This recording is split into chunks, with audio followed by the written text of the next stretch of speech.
Hi everyone, coming to folks on the interwebs with a tarot snapshot today.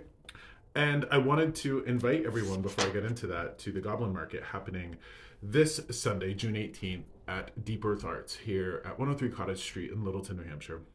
It's going to be this Sunday, as I said, June 18th from 11 a.m. to 4 p.m. We're going to have all sorts of vendors here. Think artists, think spiritual, magical, witchy stuff, think herbal concoctions, all sorts of wonderful things happening here. Think like a flea market, farmer's market, but witchy. So we're doing that. And as we're doing that, I will also be here all day from 11 to 4 signing copies of this. When we die, we come up for air.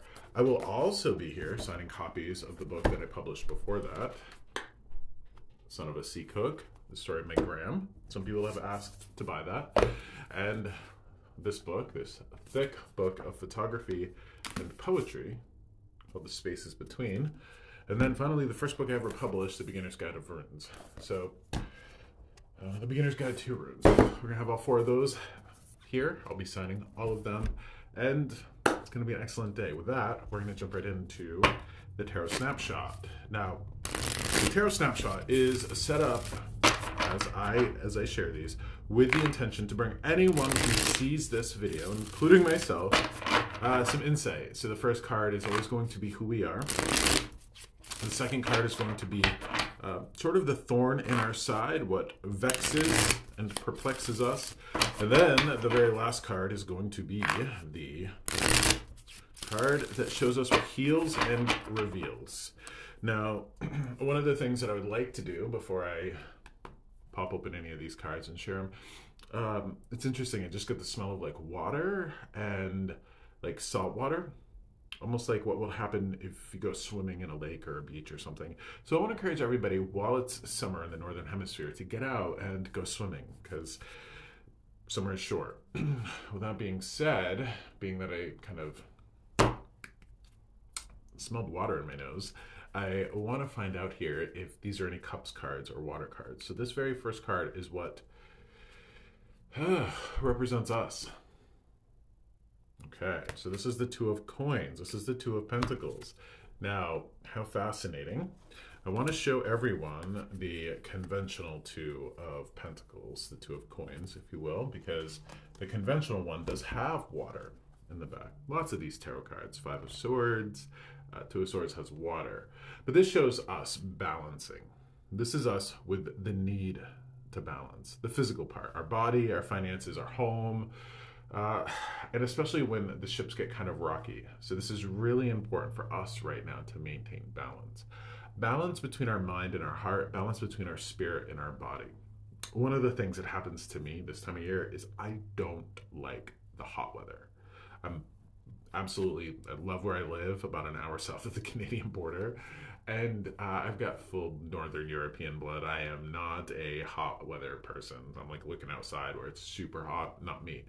With that in mind, I'm going to be mindful of what this weather and this time of year does to my body. I'm going to keep myself in balance. So that's what that 2 of Pentacles is encouraging us. This card represents what vexes and perplexes us. Ace of Cups. Okay, so that is definitely a water card. That is the very first, that's the big Ace of Cups, the water card. Now, the aces are fate, and this is sort of, think the Holy Grail, right? Love. I love seeing that little heart come out of the Ace of Cups, because this is truly the cup of love. So,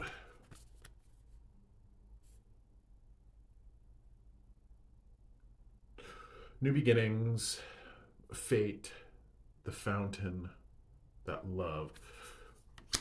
I'm going to read out of this Disney Villains book about the Ace of Cups to kind of give folks an idea of what they can expect. So, Ace of Cups represents new friendships and love interests. Okay, so this might be, talking about what vexes and perplexes us around love.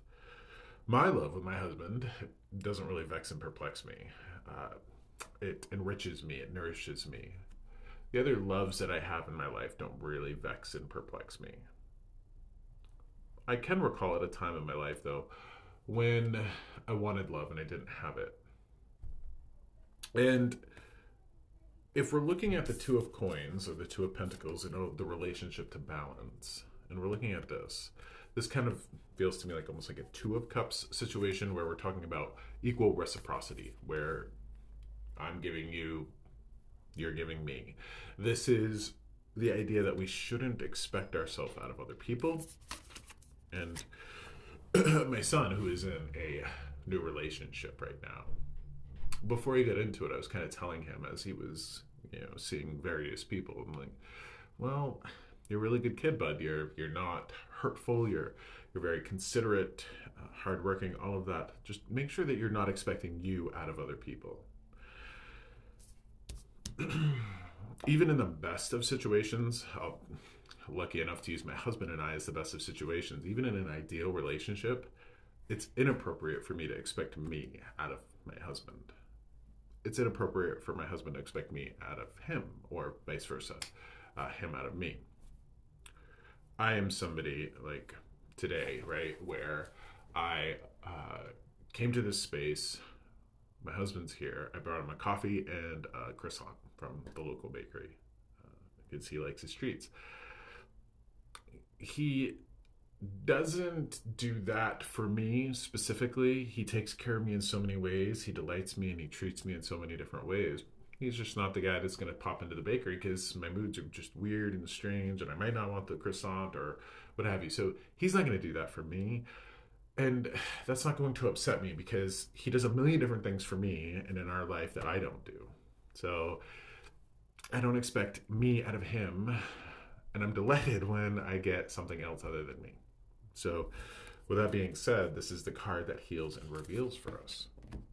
Okay. Oh, I love this. The Four of Swords.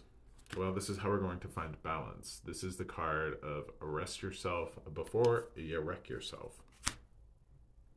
Four of Swords really does indicate the need for mental clarity. It's a mental card because it's a swords card, but it's one that requires us to rest. And I really think that's appropriate, especially with the other cards, because if we don't give ourselves enough rest, if we don't give ourselves enough perspective and taking care of our mind, we can get into that place where I walk into the world and I want the world to give everything that I'm bringing to the world.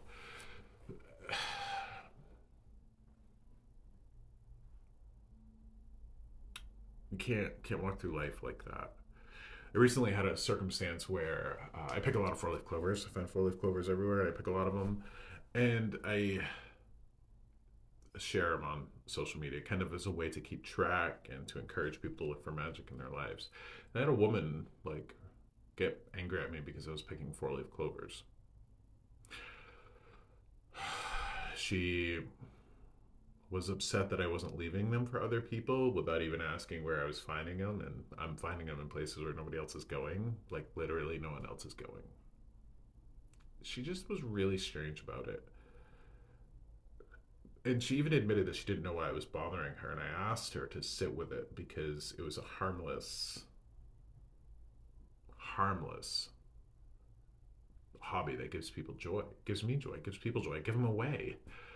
And she was upset with that. She was expecting herself out of me. I'm not going to give her that. She is somebody who needs perspective and needs to give herself some rest.